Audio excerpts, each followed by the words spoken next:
Hey everybody, and welcome back to the podcast here. Again, these are our chats that I like to call kind of our fireside, desk side, table side, whatever we want to call these things. These special chats, and they are special, with Mike Reed from Integrated CPA Group. Hey Mike, how we doing today, buddy? Doing great. Let's get into this one, man. I know we were talking about it a little bit before we hit the record button for this one, and we're going to dive into cash flow and net income. So obviously a completely different thing, but there might be a lot of, I wouldn't say misconception, right? Well, maybe say confusion between the two, or some people might not even know that there's a difference between the two of those. So actually, what if I was a client of yours? Let's put it this way. Let's maybe build a scenario and then we'll kind of get into the flow of this. If I was a client of yours, I said, hey, you know what? I just landed on a bunch of cash. What in the world do I do with it? And you're probably going to say, I don't know, to figure out what to do with it. But what would be your answer to me on that? Or your question, I should say, maybe. If you had a pile of cash that you received from your business, I'd have to understand where the cash came from and distinguishing between the origin of it. That's going to tell me where we're going. And if it's good cash, and all cash you'd think is good, but there's traps in there. I like how you refer to it as an origin. So I don't think we have to mention that there is some bad cash that's probably out there. You got me there. Theoretically. That's true.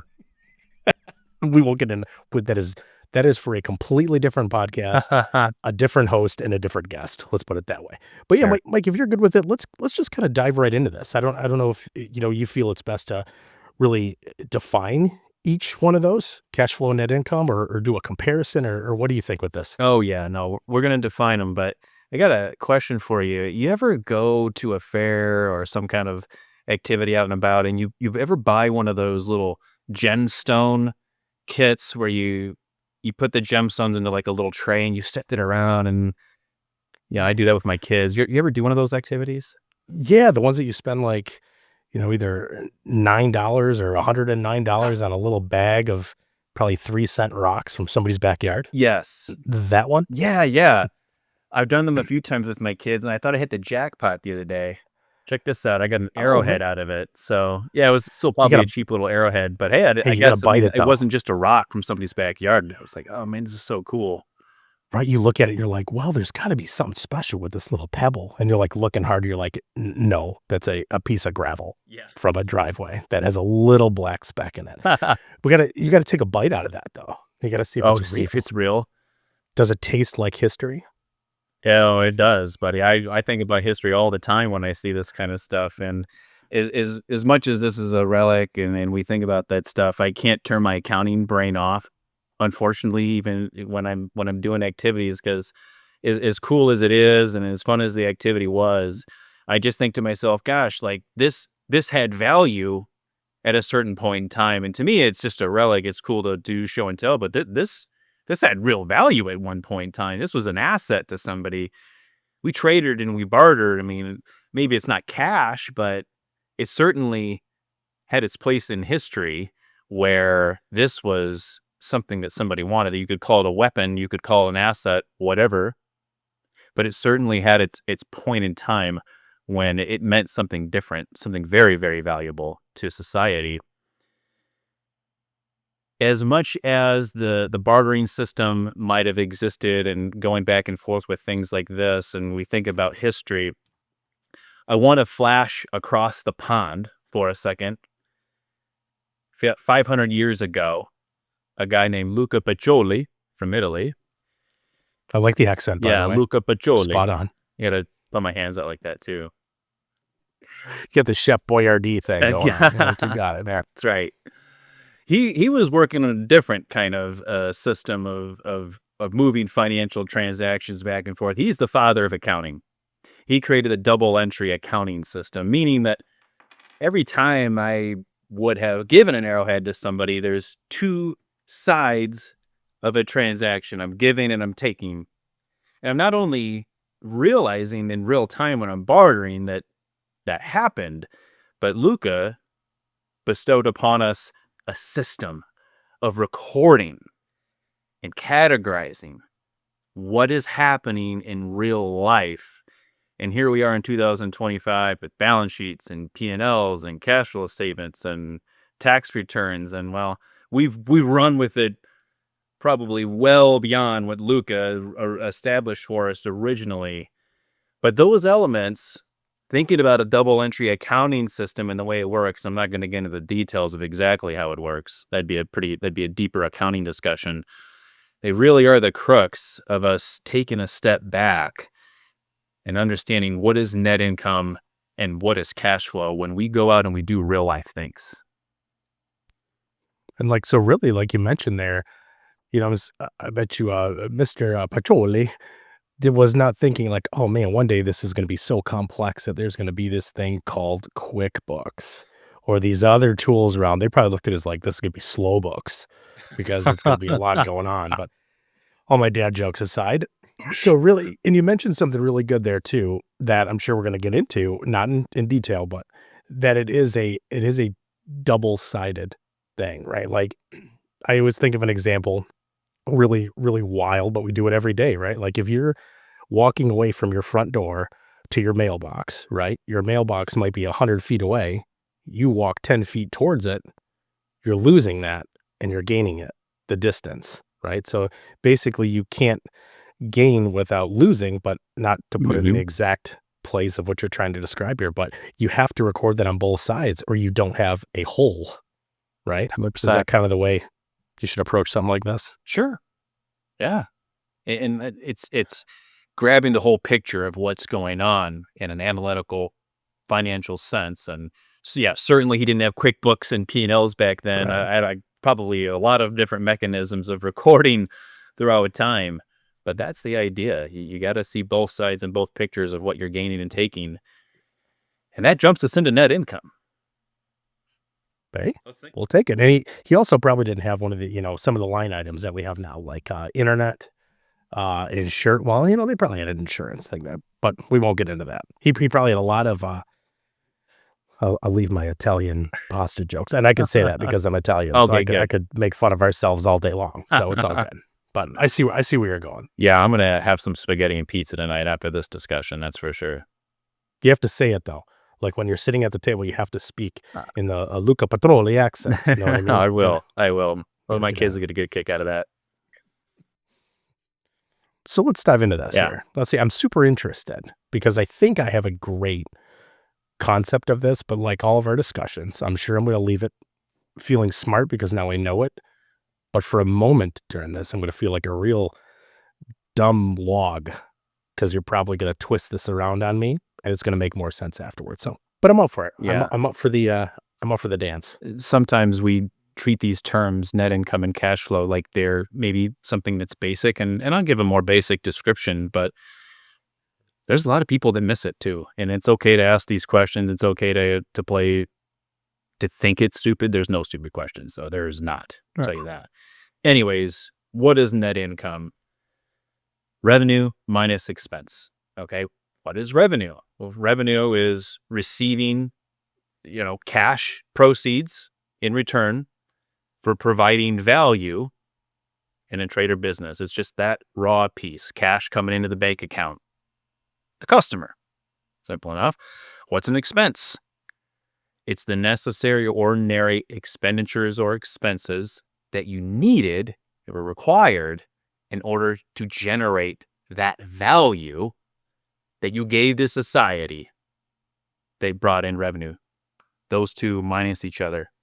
Don't get distracted by just the revenue or just the expense. They all happen at different points in time, right? But we got to come together and subtract the two together to say, did the value I provided give me a return for what I did and all the time and energy spent, et cetera, et cetera, et cetera. That's net income.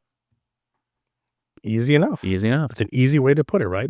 I guess that kind of relates to is, in my previous years, right? It's like you send a consulting invoice to somebody or a marketing invoice or something. And I always used to tell clients, everything we do together in a partnership is always an investment. The minute it becomes an expense, there's no value in that, right? You're basically falling off the cliff. So yeah, I think that ties into this a little bit. It does.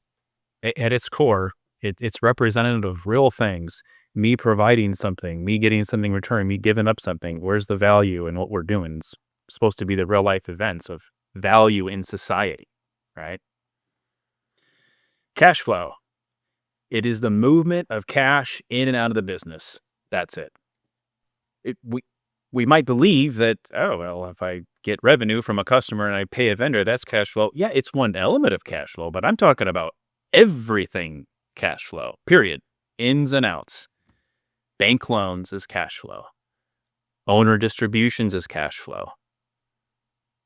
Buying a big fixed asset or something like that might not become an expense right away. It's cash flow, though. I needed cash to do things. There's so many, we could go really deep into this, but there's a lot of different facets in that double entry accounting system of where we're recording something that's not revenue and expense oriented, and it's related to something else. And remember, whenever something happens, I got to have two sides of understanding what happened. And cash is generally always in the middle of that somewhere. So cash flow is touching everything in the financial picture and a financial transaction, aka real life. And that again is a very good way to put it, right? You could have almost stopped. I forget exactly how you worded that when you're like cash flow is blank, but really you could have even said, that's it. Nothing else to say here. Think about it what you want to, but I'll go into it a little more. But you're right. I mean, a lot of it is, it's anything. Like you mentioned, it's in, out. I mean, if cash could go sideways, I mean, sure, a business can go sideways, but we know that's a whole nother conversation as well. But yeah, and so really, if you had to tell me in an elevator that was going between one floor and the next, you got what? Well, it depends on if you're in Chicago or you're in, a grain elevator or somewhere, depending on how much time you have. But how would you describe really quick between the two, just for anybody that's obviously been listening to this, but they might have been writing it down too much. So what's the difference? Net income, cash flow, you got one floor, elevator's going down. Net income, operational cash flow, revenue minus expense, cash flow, ins and outs of cash in your bank account. Bing, ding, doors open, good work. Perfect way. And if somebody, I should say, has a hard time comprehending that, it's not the end of the world. Just talk to your tax professionals, right? Because you guys live that stuff. Not even tax professionals, accounting, I should say. You tell them in the tax space all day. But you guys, I'm going to say you guys, individuals like yourself, right, Mike? Like anybody that deals in the books of business, we should say. You guys, it just probably just comes out. Like that's just the way you guys think, right? So when you see things, and this gets into somebody that does it all the time and fully understands the system, right? You can see what you might not change here. If you say you miss something here, we'll use an analogy. I love those. You forget to put air in your tire in your car. Well, down the road, literally, you're going to have a problem, right? But an individual might not think about it right there, where you, having done this, tons of businesses, a lot of time invested in this over the years, you could see this down the road at this stage, right? So if there's an issue or some discrepancy between things, you can help identify that, right? That's a good example. I hadn't thought about that one and the way you described that. To me, when you think about not putting air in the tire or not, it's a place and time, which is, this is my tire, this is my asset, this is what it is. It has enough air. Does it have enough? What's going to happen in the future? What's my indicators? What are my predictors? Then I might have a problem, right? Well, I'm not an auto expert. Somebody who knows tires really well could probably list a bunch of like actual info about that. I won't be able to, but in using that analogy, when I look at a bank account balance and I see a cash balance, you started this with, hey, what if somebody has you a bunch of cash? Is that good? Is it bad? Well, I don't know. What was the orientation of it? What is it? How is it going to get you down the road, right? Okay, so here's the air in the tire. That's just what I have. Is that good? Is that bad? Well, are you traveling to California from the East Coast? Are you going on some back roads? What kind of tire do you have? Okay. That's where you got to get in the crux of it. It's not just a tire. Right. It's not just air. And when I can define net income and I can understand the different elements of how this tire works, I can have a good indication as to whether that tire is good, bad, it's going to get you. How far is it going to get you? We're projecting out now. And to be able to project out, you have to have all the entries and see the whole picture, which is a point in time, a place in time, cash balance, your tire, and what got you there. What's the mileage on it? How much air? What are all the metrics and details, net income, that are formulating into this state of being?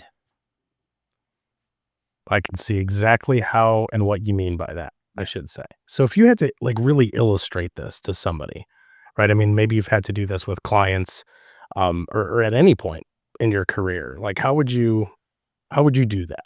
Just explain that.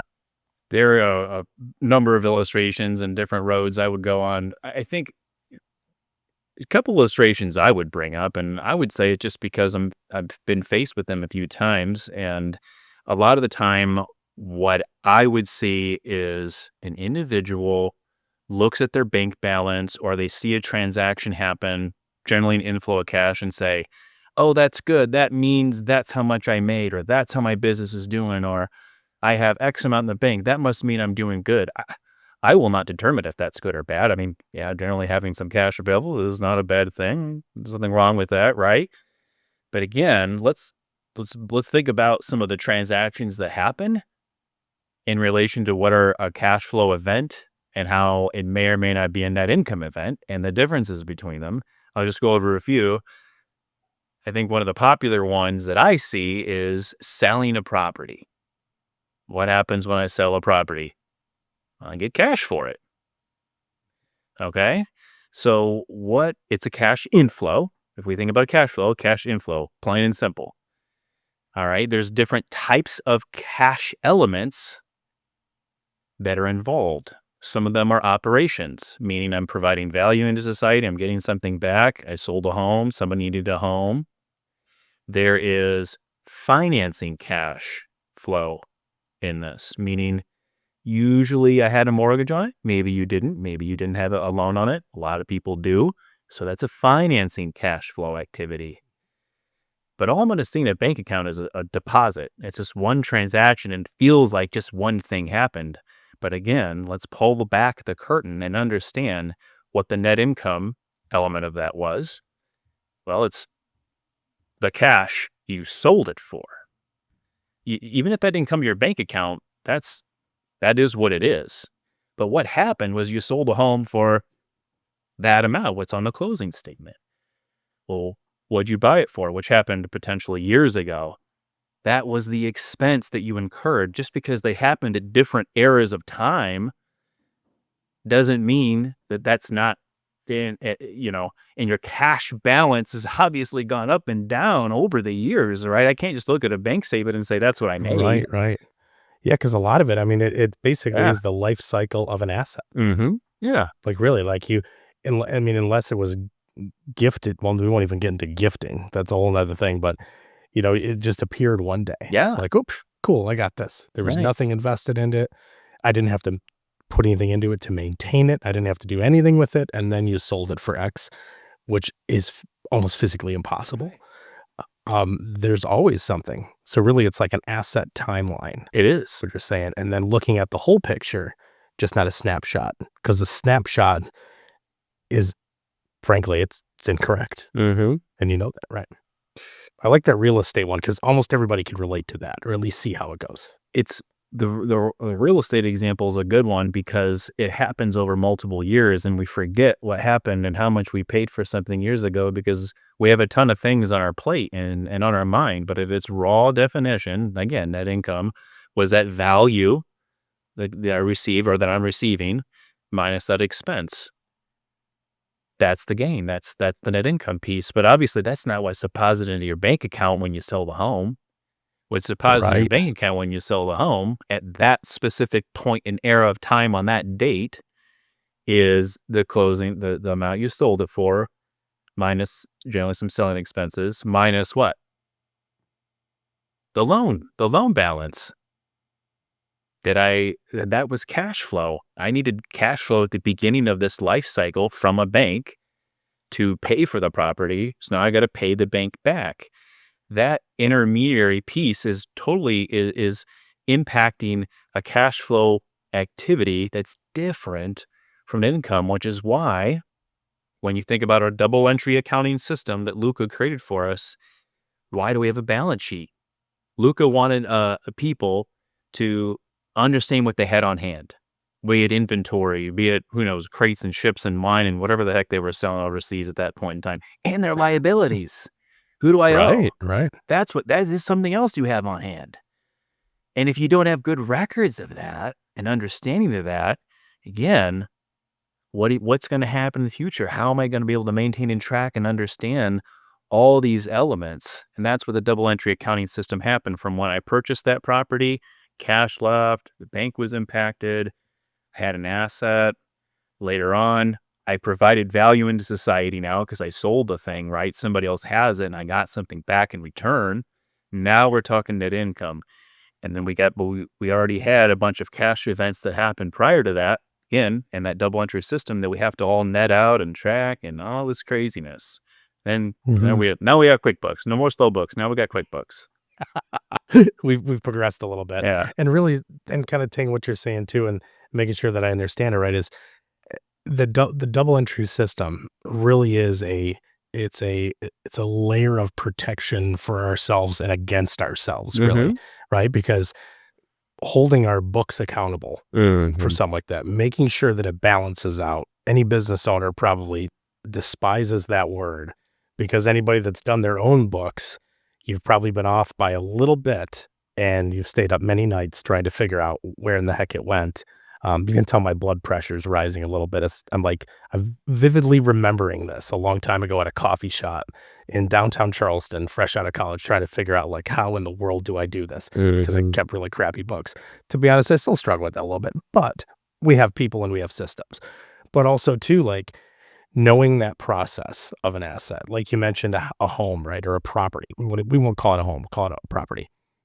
It's very rare that somebody probably remembers, right, 5-10 years back, like the exact purchase price and everything, let alone the exact number of any of that throughout a process, right? And it's important to really get it down almost to exact, right? And it's easy to do if you keep good records, right? It does.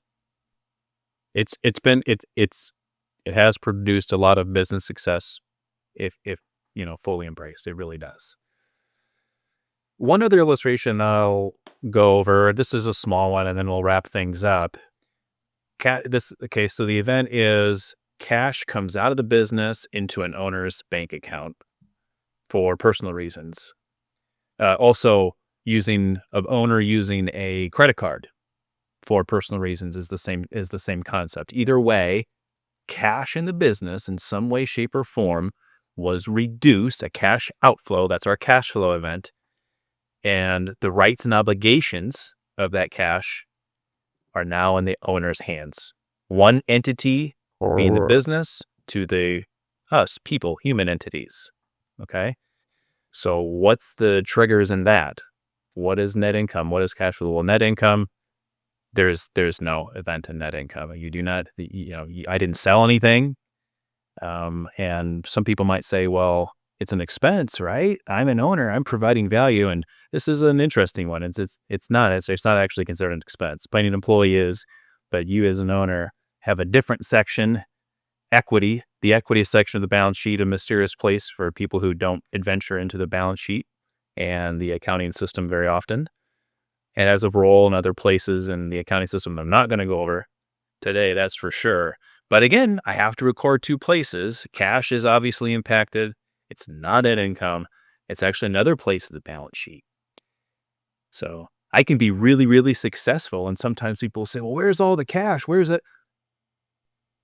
Well, my net income is, so where's the cash? Well, did you check your equity section? It looks like your withdrawals have been whatever. Oh, sometimes we're just so busy and so crazy swiping and using different credit cards and bank accounts and all this stuff. We just lose track of what's going on. And we, the owners, have been taking the cash up the business, and we need to organize our lives to understand what our cash flow needs are versus the business to keep everything healthy and balanced. Right. And it seems like really a great starting point, right, is is really what we started off the conversation with and kind of carried it through is really just knowing the difference between cash flow and net income. And I think I speak for a younger version of myself, right? Like I had a pretty good concept, even looking a while back, on what each of these were, but maybe not exactly how they played together, if that makes sense. Like, you know enough to define them in accounting class, basically, we can say. But beyond that, you're kind of just rolling with the punches, right? And you see it. Because, I mean, if anybody that's taken, the entrepreneurial plunge early on, right? Like you can, again, if I can remember really probably the first 3 invoices that ever got paid to me. And here I am thinking like, oh man, you're waiting around like, are they ever going to pay it? Maybe I charge too much. All this stuff, all these what ifs are going through your mind. And then they pay it and you're like, oh my gosh, this is great. Yeah. But that's cash flow. Yeah. There's a lot of other stuff that went into that. So you deposit the check. At that time, there was no mobile banking. You hope it goes through. But, yeah, sure. There's a whole series of things.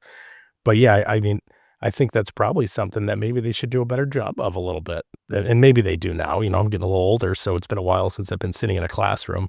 But not just throwing definitions at people, but maybe, carrying them through a little bit more. But also, I think I only took 3, maybe 4 accounting courses in my entire college career where, you guys basically run the accounting department. Probably your sophomore year or so. Might be a little different. To be completely honest with you, Johnny, you talked earlier in the podcast about me as an individual that's in this accounting, and just things just become naturally easy because you do it all the time. You're absolutely right. And regardless of getting a college degree and all this and the CPA and all these kind of things that you go through, it wasn't years into really seeing things and how things work in real life where you're like, oh gosh, these can be very different and they can impact individuals in real time when they're just trying to get it done and run and gun. It took even with all that training, and it just takes more than a couple classes. It takes real experience to see it. Makes sense. Kind of like these conversations, right? The more of them we have, the more stuff we get into, and it uncovers more things that we should be talking about. So I appreciate you, man, for getting on again with one of these. I look forward to doing some more. So I think we got a couple more good ones lined up here on our roster as well. So any real closing thoughts you might want to throw into the mix here before we wrap this one up?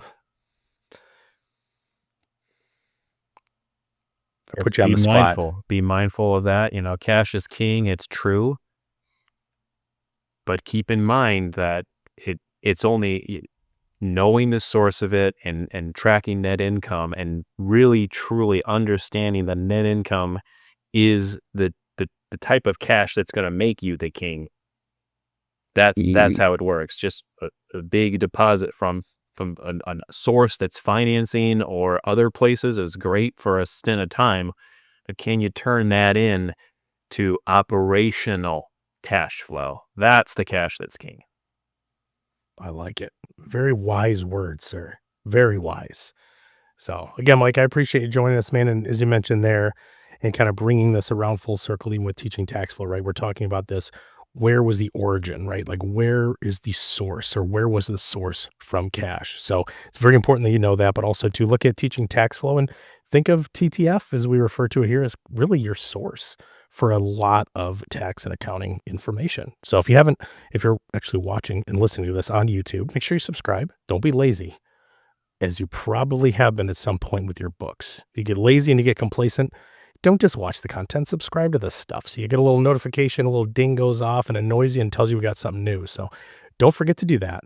And then, Mike, we'll see you back here soon, man. Again, as always, I say all the time, I really look forward to these conversations, man. I have a good time doing it. Pleasure doing it. I enjoy it. Awesome, man. We'll see you soon. And everybody that's chimed in for this one here while we're on the recording, as well as after we post it, have a great rest of the week. And definitely check out more of these conversations, previous ones and those upcoming. Then me and Mike dive into some specific topics, some that might surprise you a little bit too. So check them out. See everybody soon.